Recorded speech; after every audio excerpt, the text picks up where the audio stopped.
جی وعدہ ہمارا جوائن کو تھا فیض دورانیہ۔ جی فیض ہمیں بتائیے گا کہ وہاں کیا صورتحال ہے اور کن کن رہنماؤں نے اس دھرنے میں شرکت کی؟ جی بالکل، آج عید کے دوسرے روز بھی لکھ پاس کے مقام پر سردار اختر جان مینگل کی سربراہی میں دھرنا کا سلسلہ جاری ہے۔ گزشتہ روز بھی نماز عید وہاں پہ ادا کی گئی۔ نماز عید کے موقع پہ تقریباً جو کوئٹہ، مستونگ، نوشکی اور کلات وغیرہ دوسرے علاقوں کے لوگوں نے بہت بڑی تعداد یعنی ہزاروں کی تعداد میں لوگوں نے شرکت کی، اور سیکنڈ ٹائم کو گزشتہ روز بھی وہاں پہ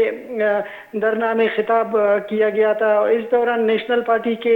مرکزی سیکرٹری جنرل میر کبیر جان محمد شاہی، نیشنل پارٹی کے نائب صدر سردار کمال خان بنگلزئی اور ان کے علاوہ تحریک انصاف اور دیگر سیاسی جماعتوں کے قائدین نے بھی شرکت کیا۔ آج بھی اسی طرح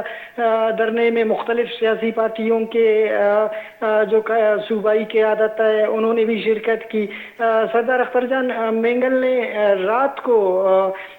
دھرنے کے بعد میڈیا سے گفتگو کرتے ہوئے حکومت کو 2 دن کا الٹیمیٹم دے دیا۔ سردار اختر جان مینگل کا الٹیمیٹم تھا کہ یعنی آج اور کل کے دن یہ 2 دن حکومت کے پاس ہے کہ حکومت جو بلوچ یکجہتی کمیٹی کے خواتین ہے، خواتین قیادت ہے جو انہیں گزشتہ دنوں گرفتار کیا گیا تھا، انہیں فوری طور پر رہا کر دے۔ بصورت دیگر national party Balochistan national party کی لانگ مارچ کوئٹہ کی طرف مارچ کرے گی، جس کی ان کا کہنا تھا کہ جس کی تمام ذمہ داری موجودہ حکومت پر عائد ہوگی، اور جی ہم جو ہے 2 دن کے بعد کوئٹہ کا رخ کریں گے اور لانگ مارچ کو کوئٹہ کی طرف لے کے جائیں گے اور دھرنا آکی گراؤنڈ میں جا کے کریں گے۔ جی جی جی فیض ہمیں یہ بھی بتائیے گا کہ کیا بلوچستان حکومت کی جانب سے کوئی وفد وہاں پہنچا ہے یا رابطہ کیا ہے؟ جی بالکل، صوبائی حکومت کی جانب سے گزشتہ دنوں ان کی ایک 3 رکنی وفد بھی ملاقات کے لیے آئی تھی اور مذاکرات کیے گئے تھے۔ کل بھی ہماری جب ان سے معلومات ہم نے لی، آج بھی معلومات لی، تو حکومت کی جانب سے یہی بار بار کہا جا رہا ہے کہ آپ دھرنا کو ختم کر لیں، پھر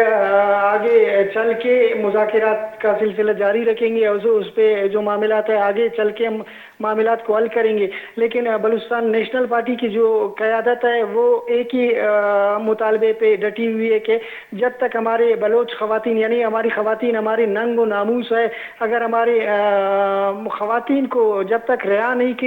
کریں گے، ہم کسی دوسرے پوائنٹ پہ بات ہی نہیں کریں گے، چونکہ پوائنٹ ہی یہی ہے اور دھرنا لانگ مارچ کا مقصد بھی یہی ہے ان کا کہ صرف جو بلوچ خواتین ہیں انہیں فوری طور پر رہا کر دیا جائے۔ بصورت دیگر ہم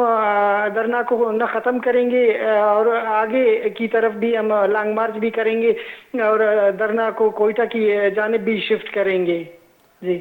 جی فیض ہمیں یہ بھی بتائیں کہ کیا حکومت بلوچستان کی جانب سے ان کے مطالبات پر کیا عمل درآمد ہوا ہے؟ لانگ مارچ بھی کریں گے اور دھرنا کو کوئٹہ کی جانب بھی شفٹ کریں گے۔ جی جی فیض یہ بھی بتائیں کہ کیا اختر جان کے مطالبات پر کوئی عمل ہوا ہے یا نہیں اب تک؟ جی بالکل، سردار اختر جان مینگل کی جو مطالبات ہے بلوچستان نیشنل پارٹی کی یعنی ان کی مطالبات، یہ پورے بلوچ قوم کی مطالبات ہے کہ ہماری خواتین کو رہا کر دیا جائے، مگر افسوس کا مقام تو یہ ہے کہ حکومت کی جانب سے اس جانب کوئی بھی توجہ ہی نہیں دی جا رہی ہے۔ رہائی تو اپنے جگہ پہ، اس پہ جو صوبائی حکومت ہے اس حوالے سے بالکل یعنی اس طرف دھیان بھی نہیں دے رہے اور اس مسئلے کو مسئلہ ہی نہیں سمجھ رہے ان کو یہ، اور اس مسئلے کو حل کرنا اگر ان کو حل کرنا ہوتا۔ جی بہت شکریہ محکمہ حملہ داری کا فیض دورانی بی این پی سروک سردار اختر جان مینگل سروکیا بی این پی نمگا مستونگ دمک لگ پاس ٹنڈلا نندانگ برجائن